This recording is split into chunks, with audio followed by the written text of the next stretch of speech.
and welcome to whatever we're doing today. 90 Day Fiance, Season 10, Episode 5, Committed in Matrimony. Oh. We have 5 couples this episode, and I don't know. It's been kind of a weird week for us, so we're a little behind, so this is going to be probably a short one. A weird week.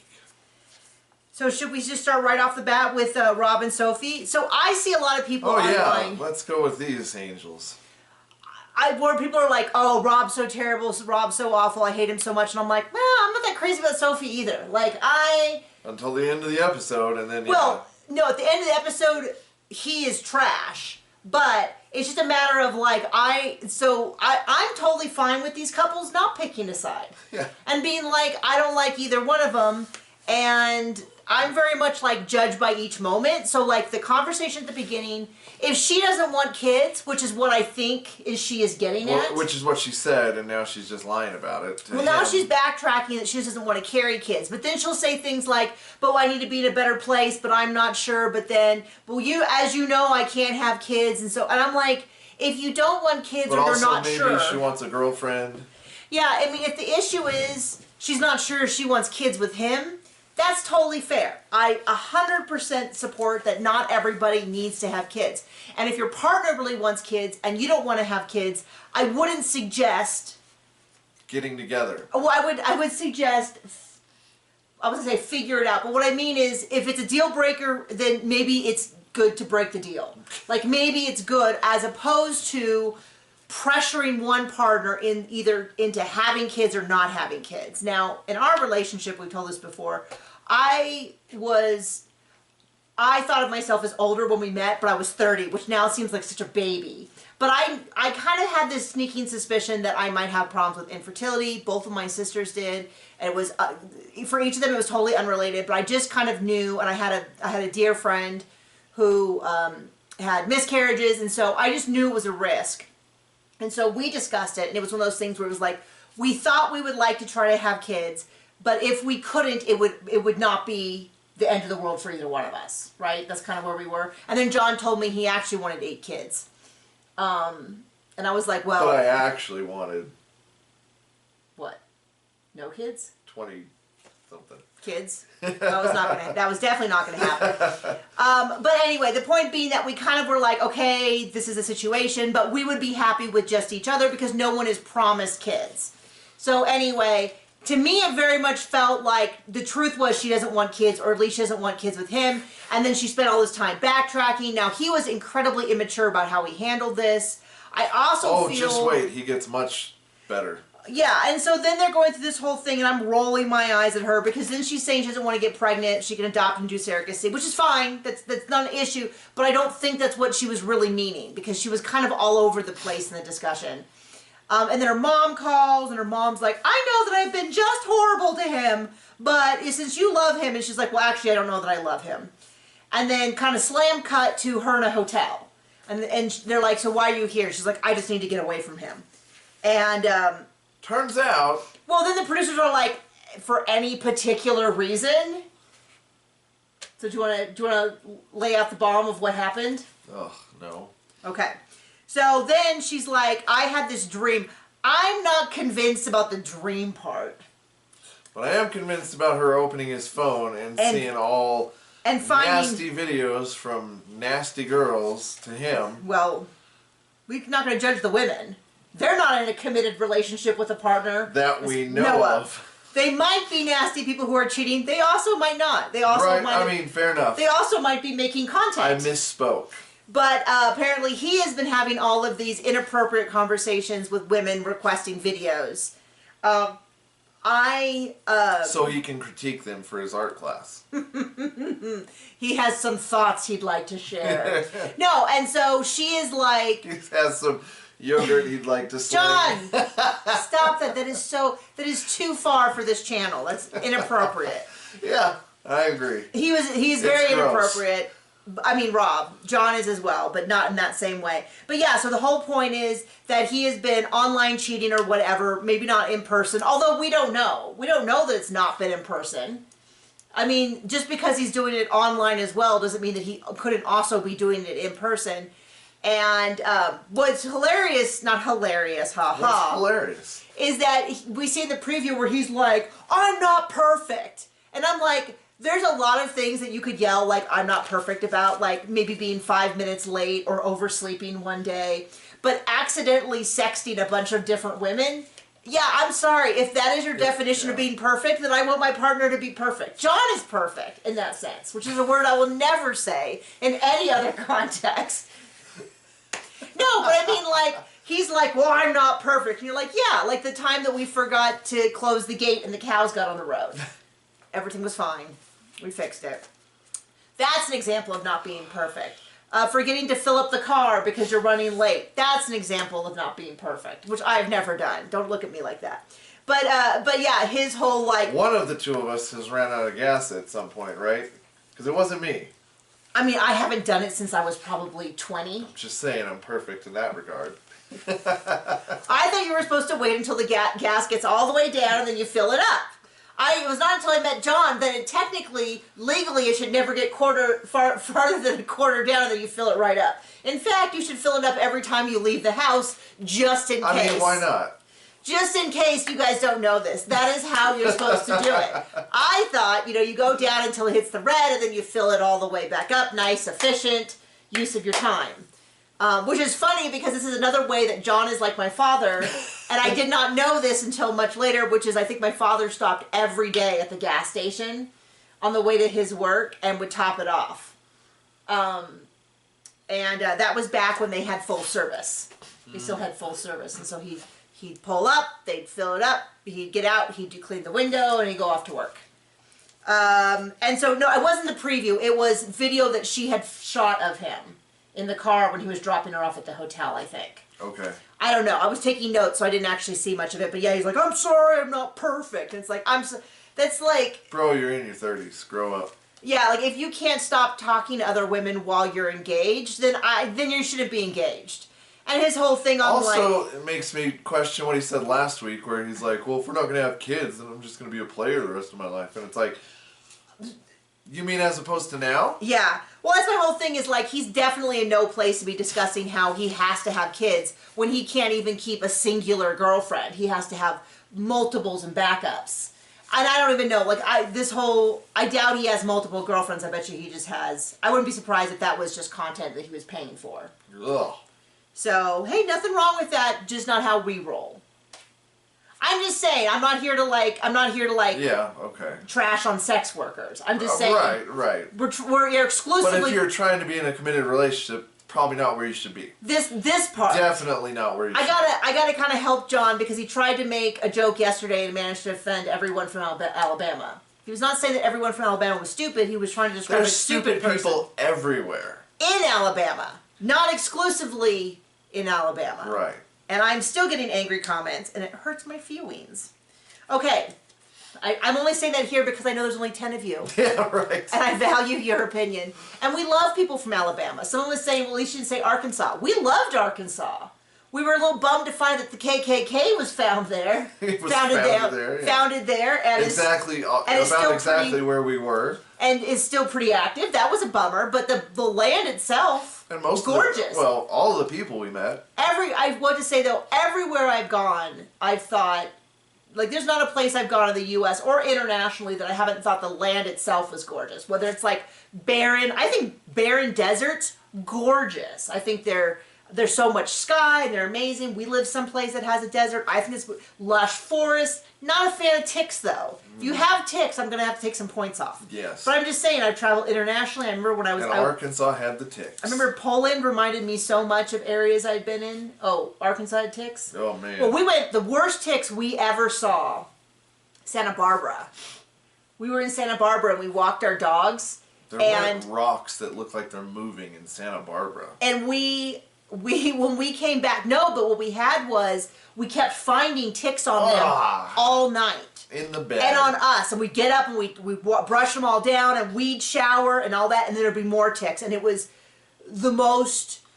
disturbing. It was I do not like ticks. I do not like ticks or leeches. Oh. Okay, where was I? Anyway, point is we love Alabama. So if some of my Alabama people I don't know. I've never that we been, offended, so I can't say that I do. I don't think I've been either, but I'm just saying It's close to unilaterally. Louisiana. We like Louisiana. Louisiana was gorgeous. I've been to some place near Alabama, but I can't remember where. Okay. Nikki and Eagor, or Justin as she insists on calling him, is next. Because we have to do an extended Alabama apology in the next video. So she was screaming about how I need sex in the middle of the park. And she's like, roses and picnics aren't sufficient. I need sex. And she hasn't even been there 24 hours. But yet she's screaming at him and totally being a fun person to be around. Somebody you want to definitely spend more time with. But I'm also going to say I'm getting big. He doesn't want to be with her intimately vibes. And the more she talks about all the... anybody, after getting yelled at like that for a good It's a little bit of a time. chicken in the egg situation of... I think that she deep down knows that he does not want her that way. Maybe. And it's making her won't frustrated. Stop yelling at him long enough to find out. And much like the more she yells about Gino and Jasmine, the money that she sends, the more I go... The more it seems like prostitution. Well, more it's... Yeah, and he's not putting out. And it's gross. So... So she paid for his nose job, and then he starts complaining that she doesn't send him enough money, and I'm like, everything with this dynamic makes me feel icky. If you didn't like one person, just wait. You won't like both. So yeah, that's the theme of 90 Day Fiance, which is with very rare exception, if you don't like one of them, the other one's going to outdo it very soon. And that's how I usually feel, is like, ooh, ew, ew. There are some exceptions. We liked... There are some exceptions. Was it Sheila and David from last season, yeah. Before the 90 Days? I liked Rose with Big Ed. I did not like Big Ed, but I liked Rose. Yeah. Remember her? Mm-hmm. She was the one where I don't remember what was the final... he made it... Yeah, it was there was a lot really of stuff. Gross.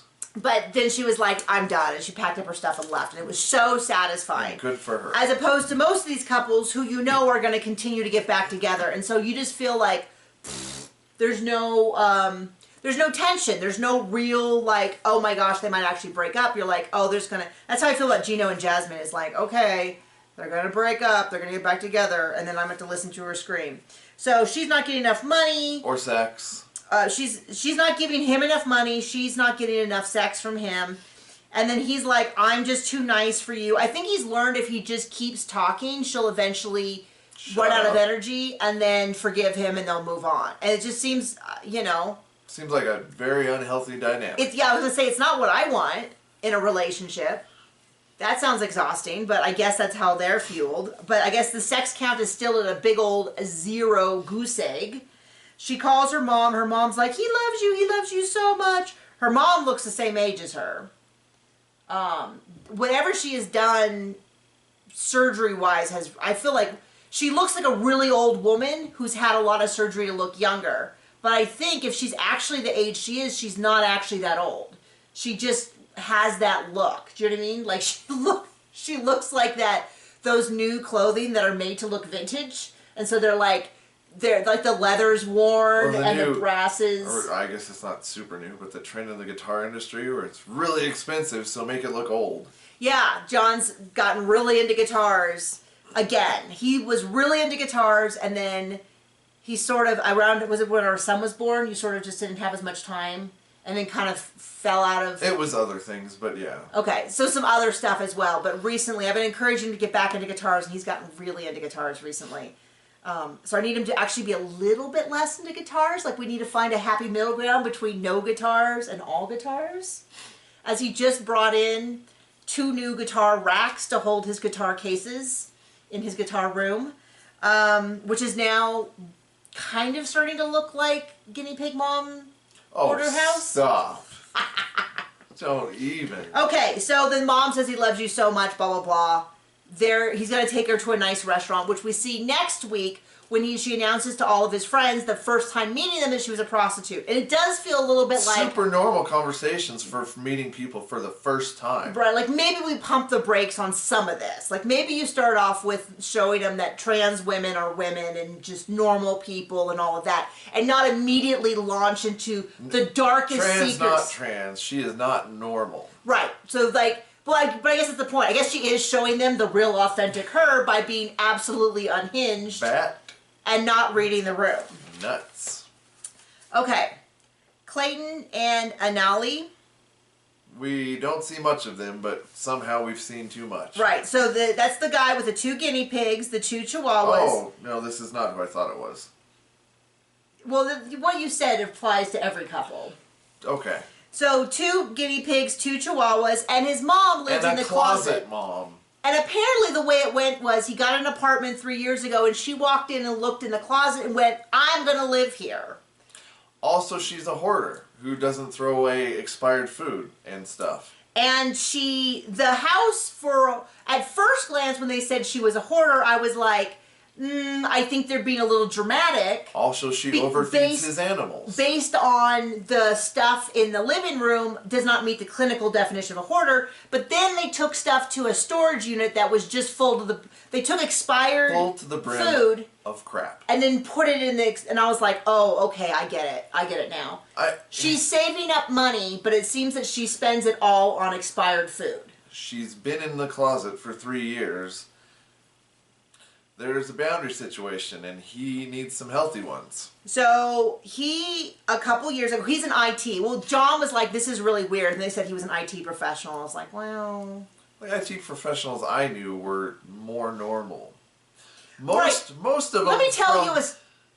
I don't know exactly, and I know there are many other countries there with vastly different things, but they all had, to me, as an American, Russian accents. Maybe it was somewhere else. Let me tell you about one of John's friends who works in IT. He was in your wedding. He was really good to... Okay. I don't know where this is going. Okay, he doesn't remember this. Really nice guy, but he had... So I used to work at a Christian university called Biola. And so we had a lot of overlap. And there was a student at Biola who was an IT professional who worked for him for a short period of time. Oh. Now you remember. I thought you were talking about my friend who was... No. Very nice guy. The friend is a very nice guy. Very nice, very successful. Got it going on. Good dude. Was one of John's But one of his hires was not... But one of his hires who went to this same school, and the reason, I'll tell you why in a second, so he was an IT professional. And he would sometimes help girls on campus with their computers. Well, it was not limited to just girls. Okay, he would help people on campus with their computers. I kind of think and then sometimes he would help and he'd install some antivirus software to help them, and sometimes it would pop up a message that said some bull. Okay, the way he got caught was a pop-up message came and said the sensor was dirty to take the computer into a human environment, like maybe while a shower was running, take it into the shower, the bathroom, so that the steam could help to clean the computer. And then somebody's dad was like, I'm sorry, what did your computer say? And then he looked and the little light was on, that the camera was running, and took it to the police, and the police were able to figure out that this, obviously, if you didn't... So they went to my buddy, and my buddy's like, whatever you need. The police went to we didn't find this out until much later, obviously. Until the dude was arrested. But went to him and said, we believe that one of your employees is installing spyware on people's computers to get pictures of them naked, nude, showering, in compromising positions. And the friend was like, oh my gosh, all of my resources are available.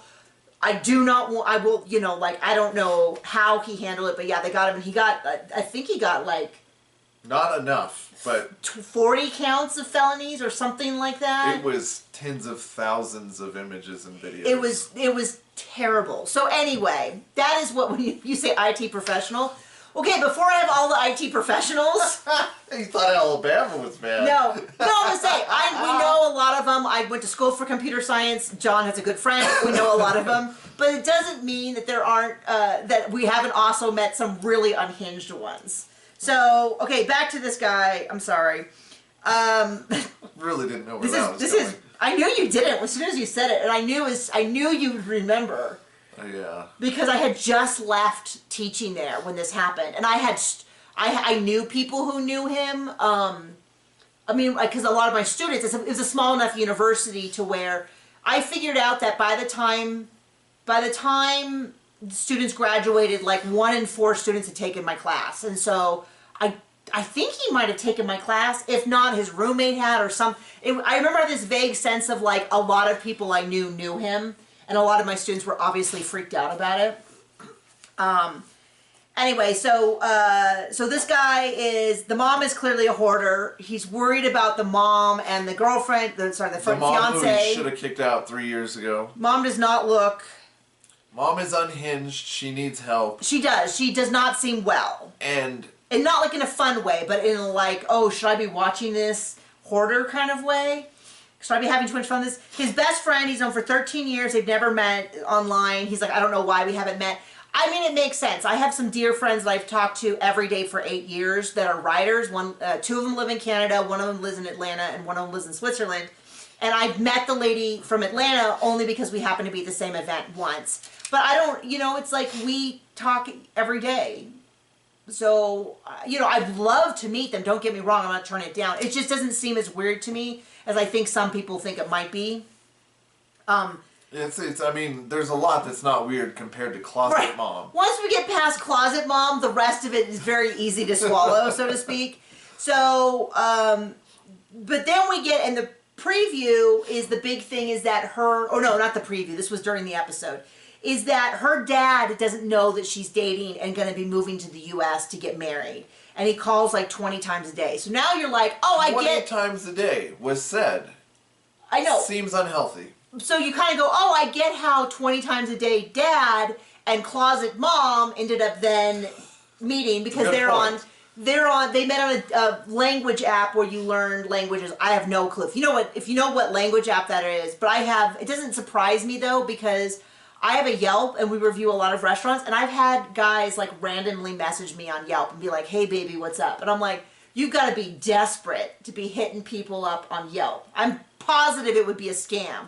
It'd be someone who's like, oh no, I'd love to come meet you at your favorite restaurant. I also like grilled cheese. Like based on, the food that I've stuff. Anyway, we're taking way too long. This is supposed to be a short one today because we're tired. Speaking of IT professionals. Or engineers. Speaking of engineers, Gino and Jasmine. So Jasmine is getting a rash. And so like any logical person. The rash that she had in Panama is getting worse. Yes, that's good to know. So she was allergic to something in Panama, and there's more of it in Gino's house. And she keeps on insisting it's dust. I haven't heard of dust being a contact dermatitis. My first thought immediately was he's using fabric softener. Because fabric softener is what I had to get rid of because it makes me so itchy. Or a lot of fragrances or something like that. But so he doesn't get her Benadryl. Now to bathe, we just rub leaves on ourselves. Yeah, just lots and lots of leaves. No, actually I use Lush, but I had to stop because it is so expensive. I can't pay $15 for a bar of soap. Are you kidding me? $15! Yes, it smells like heaven. Well, after they got rid of Demon in the Dark soap, it's just not worth it anymore. $15 for my favorite soap. It smells like heaven. It makes John smell delicious. My skin is nice and clean. Maybe we can afford this after all. But I cannot afford that. So I then found a local place called Heathen, which is in Durango, and it does a really good soap. And so it is cheaper and it lasts significantly. That's the one problem with Lush soap is it's like you use it, and you're like, oh, I just used half the bar because it's like so luxurious and smelling is good and everything. But I've had to cut back on my soap budget because the prices keep going up. We used to get it for Christmas, and now no more. So anyway, they go buy sheets and pillows. So she wants new pillows. So she asked the pillow sales lady, how often do you change your pillows? And she's like, oh, every 6 months. And Jasmine's like, see, here in the U.S., you change your pillows every 6 months. And I'm just like, don't ask the pillow lady. The car salesman over there is like, get a new car every 2 years. Yeah. The house people are like, yeah, you gotta switch up every 2 years. No. 6 months, like, okay, like you should be washing your pillowcase a lot. You should have a pillowcase liner that and your sheets and all that, yeah. And your sheets and all that, yeah. But she's like, but it's like if it's the detergent, it's going to continue to be the detergent, and it is probably very, very likely. And then she keeps talking about the house is filthy, and I thought neither one of you are working. What would make sense would be to then get whatever brand of stuff that she knows she's not allergic to, and to clean the house. But no, instead they're going to argue about it every day on my screen for the rest of my life, and I'm like. It's exhausting. It's exhausting. I don't want to talk about them anymore. Okay, moving on. So Nikki and Devin. Wait, I thought we. No, Nick and Devin. Devin he's in Korea. Oh, yeah, we definitely saw too much of them and also nothing. Yeah, nothing happened. So they talk about the etiquette in Korea and things like don't look at them while you're drinking stuff. And all I was thinking, my brain just went, I want to go to Korea. I wonder, I should get a book on Korean customs. I should go, one of my favorite, or Japan, because one of my favorite YouTubers is Japan. And I was like, I should see if there's a Korean channel. So there's a... What are you trying to say? Because it's not coming out. You're just saying words. Not in any particular order. One of my favorite YouTubes, Abroad in Japan, has a channel about Japan. And I was like, Is it some broad? No, it's a guy. His name's Chris. But I should see if there's a Korean version of that, and I should go watch that, is what I was saying, so that I could learn about Korea, because I want to go to Korea. And that is where my headspace was while he was talking. Because I could only think about how I want to be in Korea. And so the thing about me in travel is I like food, so I can get that anywhere. You can get Korean food anywhere? No, I can get food anywhere. Oh, as in, you don't care where you go as long as there's food, and there's food everywhere. Yeah. Okay. I especially like sushi and stuff, so there's that. So we'll go to Japan. But also, I like pho. I like a lot. I like food. I like a lot of food. I don't like fish, though, so that, unfortunately, a lot of places their food is based on fish because it's plentiful and it's healthy for you, and many people find it delicious. And I, much like my son, are weird. Are a little picky about food. Don't eat any vegetable. Any vegetable, if you've never seen it, fruit, vegetable, I'm all good on that. But not eggplant. I'll eat eggplant. I just think it tastes like wet felt. In which case I go, what's the point? So they're going to go meet her parents. I think they had sex. I think he was joking. So they're like, were you guys able to reignite our stuff? And he's like, no, she's too jet lagged. And she's like, she's like, tell the truth. He's like, oh, I farted and she kicked me out. She's like, what are you talking about? But I think that was just his way of saying he didn't want to say that they had sex, but they had sex. Is that what you got? Don't care. Okay. That's also fair. So we see a preview for next week where she says it's a train wreck. And she messed the whole dinner up, I guess. Yeah, they didn't show why she messed it up, but apparently she messed it up. So there you go. Sorry for the long, boring stories in the middle. Thank you for joining us. As always, you're our favorite viewers. Also, I'm not sorry for anything. Congratulations. Bye.